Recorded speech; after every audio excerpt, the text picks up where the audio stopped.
This will be an all Gojek session. I'm joined on stage by Catherine of GoFood and Aldi of GoPay, who will be sharing insights with us into their respective businesses, which over the past 2 years have grown to become Gojek's largest business units, even outgrowing their core business of ride-hailing. So the first question will go to Catherine. Catherine, so GoFood started off as a service under GoShop, and then it's evolved. It's now has the biggest team in Gojek. At what point did GoFood start to see significant growth, and what was it that spurred this growth for GoFood? Thank you so much. Happy to see everyone here. Good afternoon.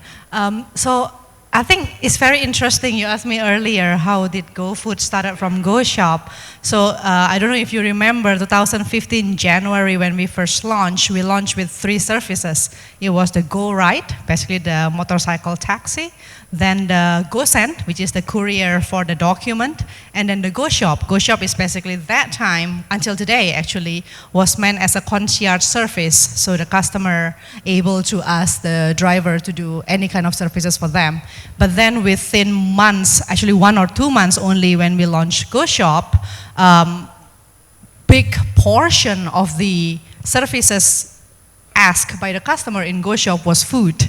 That's how GoFood born, which is like 1-2 months only after the 3 products. And ever since then, it's been one of the pillar for Gojek.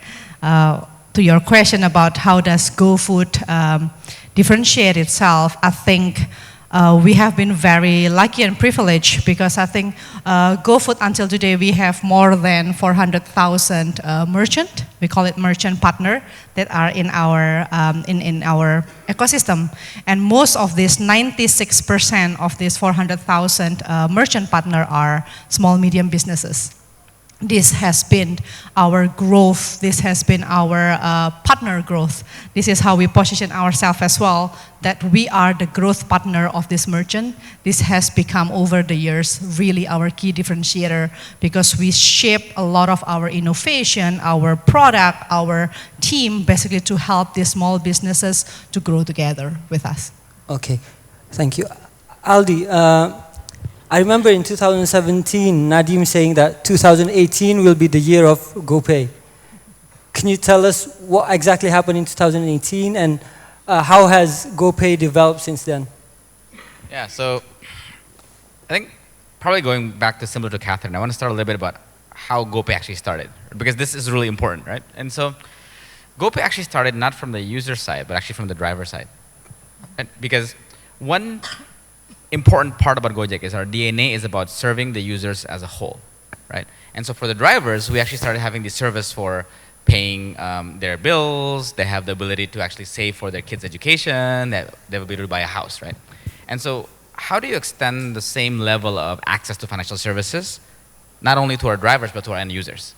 So in 2018, I think it was literally the baby years of GoPay, right? We ventured outside of the Gojek app, and we started being able to be used offline, right?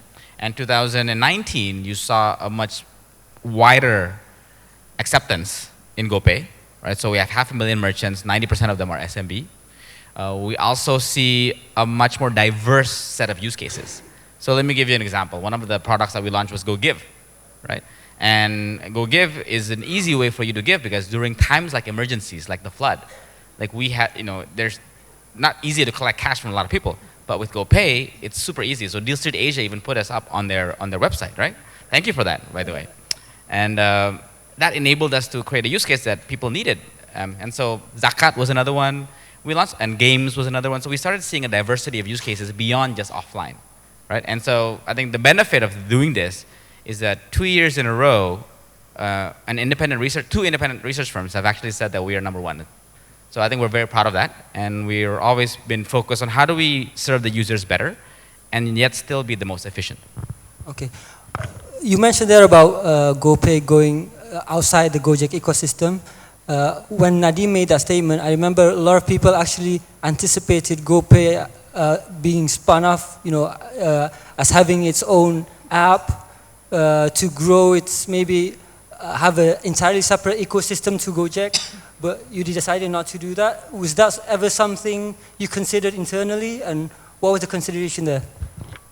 I mean, I don't want to speculate on future things, right? But I think the main thesis, again, is the same, right? So if Gojek started, as Catherine said, from something where you enabled a user to remove friction from all of their daily life, right? Then GoPay should be a part of that vision, right? And GoPay itself will remove friction from all of the things that you have to pay for, from donating in mosque to paying offline for your food to asking your friend to pay back the money they owe you. So these are the kind of things that we think about when we build product. It's not just about the entity, actually. It's about actually what problem of the user are you trying to solve.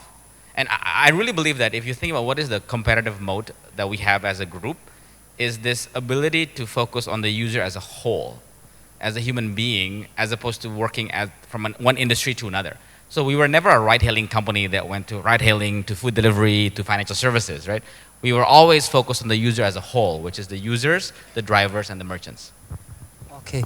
Catherine, one of the factors I presume that contributed to GoFood's accelerated growth is the very few players in your space.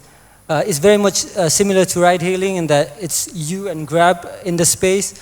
What is the challenges of having one single competitor, and how do you make sure you have an edge over them? It's a very interesting question. I think this is the kind of the audience that you are pretty much familiar with the dynamic between us and the competitor. Yes, it is kind of a dual kind of players in the market, but regardless of that, I think it's a very competitive market as well. But then one thing that we have to remember, right? Coming back to the true DNA of Gojek, what we are, like Aldi mentioned, what we are trying to solve is the customer pain points. We see after last year alone, we grow more than double on food alone. And then the market, the competitiveness and stuff with the competitor or even the industry. But if we took a step back, how it is as an industry, we do a comparison study with China, for example. China is always one of the most front runner for food delivery industry. And we compare the number of the penetration of food delivery as a percentage of total food consumption. So if we look at this number, China versus Indonesia or this part of the world, in China, it's close to 13 to 15%, this penetration of a food delivery business as a total of a food consumption. This same number in Indonesia and this part of the world is below 2%. Even after this kind of accelerated growth that we've been enjoying the last 2-3 years. So in the sense, what I'm saying is like we always believe in Gojek, competition is a good thing as well. It makes us faster, innovate better for the customer and stuff. And I think the market is wide open. What we are focusing on is always been how we can be better for the customer. I think the survey by Nielsen end of last year shown that 85% or 86% of the customer still prefer us compared to any other competitor, and the gap is pretty significant. I think what we really focus on here, we are obsessive about the customer experience. That's going to be the theme of 2020 as well, how we can be even more focused on our customer experience. Got it, okay. For GoPay, the competition is more dynamic. Last year, you have a new player, a state-owned player coming in, Link Aja, and soon you may have one less player if something happens between OVO and Dana. So how do you see the landscape for payments at the moment? What do you think will determine the winners or the survivors in the space? Yeah. So I think similar to what Catherine said about food, right? We are really in the early phases of the payment revolution in Indonesia, right? And if you look at, I mean, there has been multiple payment revolutions around the world, right? If you look at what happened in the US with Visa and MasterCard, right? That happened 60 years ago, right? Where this technology at the time was servers, right? And there's two players connected and built the network. And the next one happened in China, right? With one was an e-commerce company and one being a chat company, and both building payment solutions. So what's interesting is that this is the first time that the revolution is happening in a country where the unbanked population is bigger than the banked population. Even if you include the underbanked, then 3/4 of the country is underbanked. And you can look at Vietnam, Philippines, and so many middle-income countries actually having a similar problem. And so the solutions that has worked in China and the US has not really penetrated to the countries that we serve. Like cat food here, for example, is #1 in Vietnam since almost when we launched, right? So the opportunity for us to grow is big, not only in Indonesia but abroad. So when you look at the competition in Indonesia, you look at it and say, okay, good. What are the core competencies that we have that will influence how we build product? Like how do we decide our app ecosystem? How do we decide the use cases, like zakat versus something else, right? SMBs versus big merchants, right? These are decisions that define how you grow. And ultimately, because the market is so early, it's less about capturing each other's market share, but about growing the market and the users and converting them from cash in your core segments, first of all, using your core competencies. Right, for us, it's this interplay between products that we have for the user. The seamlessness in which you can interact within one app is a strength. And so the results actually have shown, right? And you can actually start seeing the divergence of the use cases. And I think fortunately, I think for us, we're very happy. I think I said this earlier, but even with the more intense competition in 2019, which is very clear, right? In 2018, we were #1, based on Daily Social and a bunch of other surveys, and 2020, we're still #1. And I think this is a testament to the stickiness of our users across the ecosystem. It's not just me fighting and helping GoPay. It's actually Kath helping me out. It's Dito in transport. It's actually the whole Gojek group together. And this founder alliance is actually another key strength of Gojek, right? Because we're so focused on the user, as Catherine said, we are able to attract founders of companies that stay and want to build a better product. So a lot of companies, when they acquire companies or hire a CEO from somebody else, they leave after a couple of years, right? But for us, it's just the beginning. And this translates into the people underneath us as well. The founder mentality is very deep. It's like we always like to call ourselves the founder, more similar to the Rebel Alliance than the Empire. And to add a little bit on that one, right? For example, coming back to the SMB that become one of the focus of pay and food as well, when we are working as a holistic kind of company. So we are not like a separate product in a silo kind of company. So basically what we are able to do is we are providing as services to this SMB merchant, for example, is a more holistic solution. I think that's what really differentiate who we are as a company. Yeah. And I want to add on what you asked me a question I haven't answered about who do you think are going to be the winners? How do we win, right? So I'll tell you a story.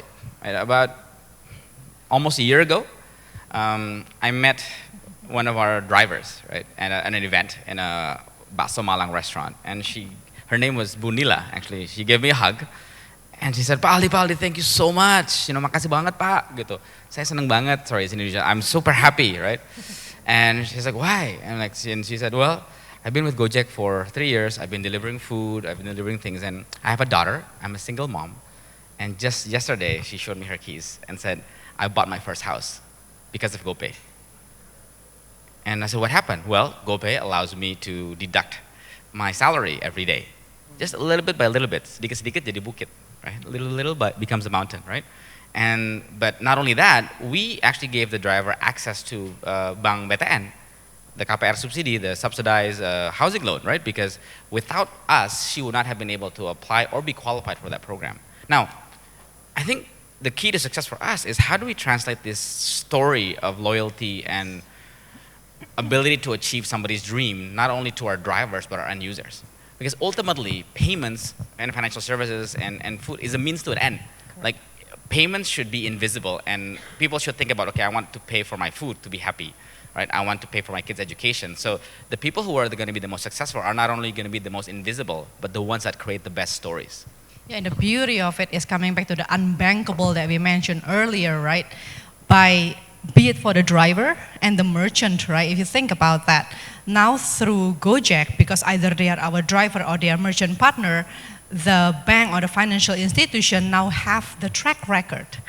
The previously, why they are unbankable is just because there is no such data to kind of like securitize the financial product. So this is where, again, where the collaboration between multiple product within Gojek was designed to be able to serve such needs. Got it. Okay, I'm going to throw out some numbers now.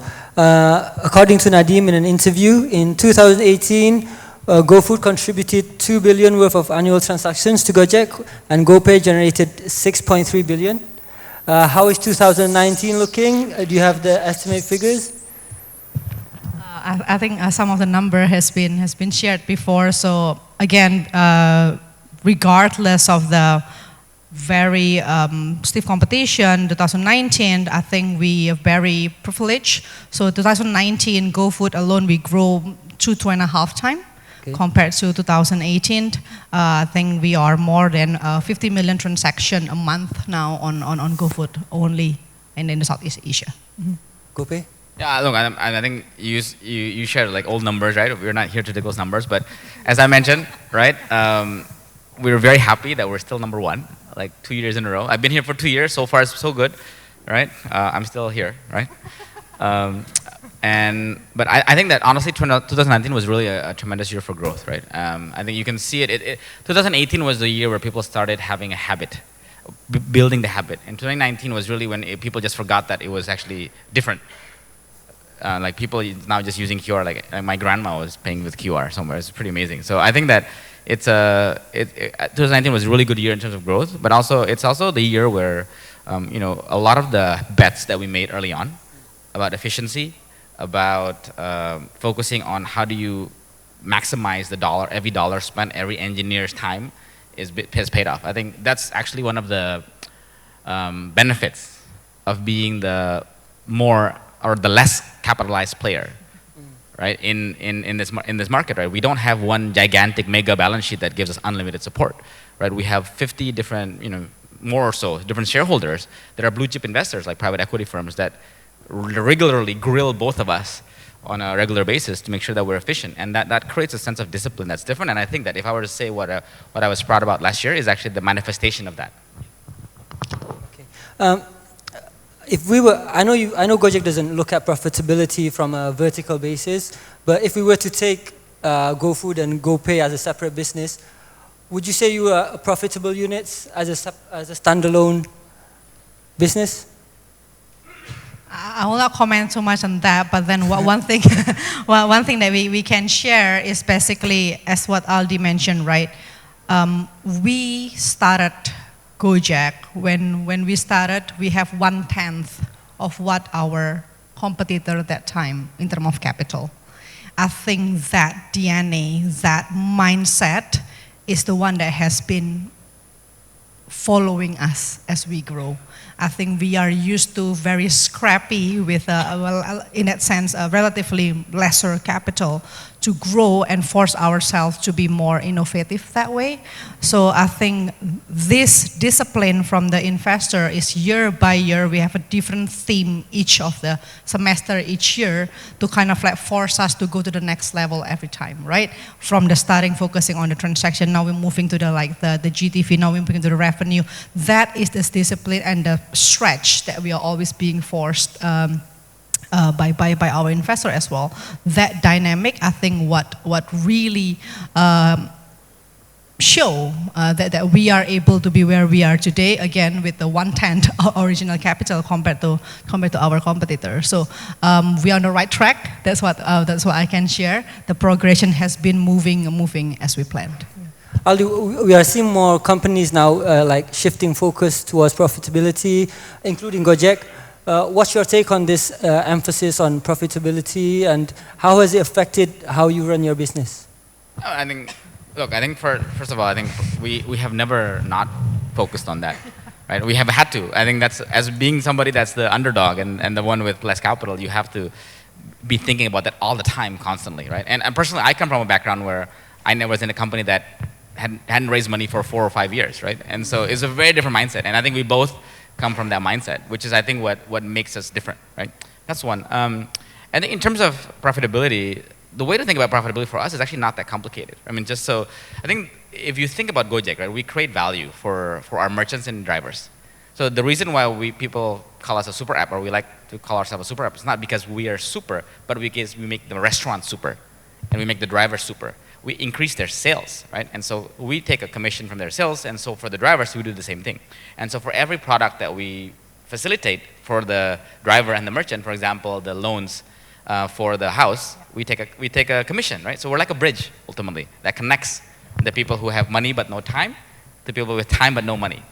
And if you think about profitability, it's actually it's just a function of how much value or revenue or income do we create for our SMBs and our drivers, right? And I think that my statement and Catherine's statement about focusing on these people holistically gives us more opportunities to monetize for each of these stakeholders, whether you're a driver or a merchant. We understand that as a consumer, there will always be people actually chasing you and giving you cashbacks and discounts and so forth, right? But we understand also that our business is built on the backs and the hard work of our drivers and our SMBs. And so that's been a really core focus of ours from the very beginning. Okay. Recently, we saw GoLive shutting down several of its services as part of a drive, efficiency drive. What is the efficiency measures for GoFood, for example? What are the inefficiencies in your business and how are you tackling them? In Gojek, we have these 10 values that everyone in the company memorize it by heart. One of them is called fast and fearless. This is, I think, one of the key reasons why we are where we are today as well. Being fast and fearless, of course, we are going to be the first one to admit that not everything that we do, everything that we decide is perfect from day one, but we consciously believe as the leaders, as a company, that the compromise is we are willing, right, for us to be fast, for us to be the first, for us to continue to innovate and stuff. Of course, there is a cost to it. I think the most important thing is the whole organization understand this culture. They understand that they have. That's why we can where we are today. The people as well, from the most junior member, they know that they are allowed to make that bet, to make that mistake within certain parameter. I think this is what become one of the culture, the DNA of our company. So when you're asking about why we are closing down these services or that services, not everything that we are doing is a home run, right? But then as a company, there has to be a discipline as well to always have that feedback loop, to always have that iteration, to really focus on what really works, and then quickly how we can learn from the iterative process and adjust from there. I think it's as simple as that. For GoPay, payment is a space that's known to engage in a lot of subsidies, discounts, cashbacks. Is this something you will cut down on going forward as part of the efficiency measures? I think if you can see in the market today, if you go to any mall today, you can already see that the market is rationalizing, right? And I think it's important to understand why the subsidies and whatnot is needed. Because I think ultimately, like when Gojek started, you had a flat pricing. When GoFood started, there was free delivery. I think every time you want to change a habit, it does cost some money, right? There is a marketing. This is not only in our industry; it happens in every industry. Visa, when they open, like when they launch a country, they have a budget, right? They promote, and I think that is not uncommon. I think what people focus on is actually what is the scale of that. I think that's just a result of how big we are, right? In every industry, the same behavior is displayed. I think what's most important is actually not about the burn, but about what you get after it, right? And I think what makes us different is because we are such an interconnected ecosystem, we are able to make sure that we can cross-sell between products, right? We can say, okay, if I get a user from somewhere that has never used Gojek, never used GoFood, right? I can give, hey, Cap, here's a user. She might like this kind of food, right? And so it's really the kind of interplay that we have between products. And this is obviously user has to agree to this, right? And we believe that it's the right way for us to serve our users because we are truly removing friction. We're not just giving subsidy for the sake of GTV, but we are doing it because we want to move them into a habit and we want to move them into products that are going to make them a better part of our ecosystem. So coming back again, we are obsessed over the customer experience, right? So our spending, as you asked, is more focused on how we can target, right? How we can target, how we can customize our offering to fit the customer needs. For example, if I am a GoCar user every day, GoCar is the perfect incentive for me. But then GoFood want to cross-sell to that and want to try to give GoFood, then the package will be trying to push GoFood with the car as the carrot dangle. we really, our focus has always been, especially this year, going to be even deeper using our data science and machine learning, how we can customize this to really fit the customer. To really, basically, we want to be the integral part of the daily use case of the customer. So we are trying to deepen that relationship by understanding each of the customer persona. Okay, thank you. We have around 2 minutes left. My last question will be on expansion. GoFood first. GoFood, you've rolled out similar services in Vietnam and Thailand. How hard or how easy is it to replicate your model in new markets? I think we are very lucky that way. Both the market that we entered last year, they are very much powered by the SMB as well.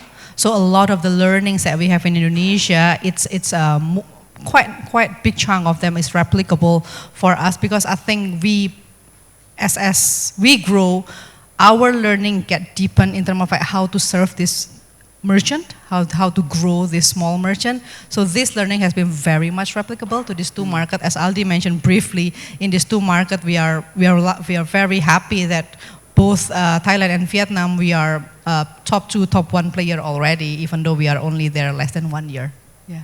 Okay. Any new markets coming up? I cannot share yet that one, but we are continuously evaluating stuff. Okay. For GoPay, tell me more about your expansion strategies, because as you said, a large unbanked, underbanked market in Indonesia, but also you have regional play for Gojek. How do you sort of balance, how do you decide whether to focus locally, go hyperlocal, or regional? I think payments is important to go regional, because there is network effects from payments that we have a regional payment network. So we actually have a sizable presence in Philippines, even before actually Gojek exists. We have a company called Coins that we acquired, and it's a top 2 player in the country, where the real focus is actually remittances and sort of daily vouchers and top up, right? And it's an interesting market, because I'm learning a lot as well from what they're doing there, but also, and so we're bringing a lot of that knowledge here. But at the same time, as they're growing, we're taking learnings from Indonesia and bringing it there about how we find use cases for commuting, for food, and for open loop offline, and so forth, right? And this has helped us become much more efficient together. And Thailand, we just started. We have a launch there. It's in beta phase. So you can see us going into the markets that Gojek is going. So I believe that there is a big opportunity, because both Philippines and Vietnam have a much larger unbanked population than banked population. Both of them are close to more than 3/4 underbanked. So ultimately, I believe that this key DNA of us being really focused on the users as a whole and removing their entire friction will be beneficial not only for food, payments, and ride, but for every use case that the user has. And so we have this ability to become efficient because we're working together as a group.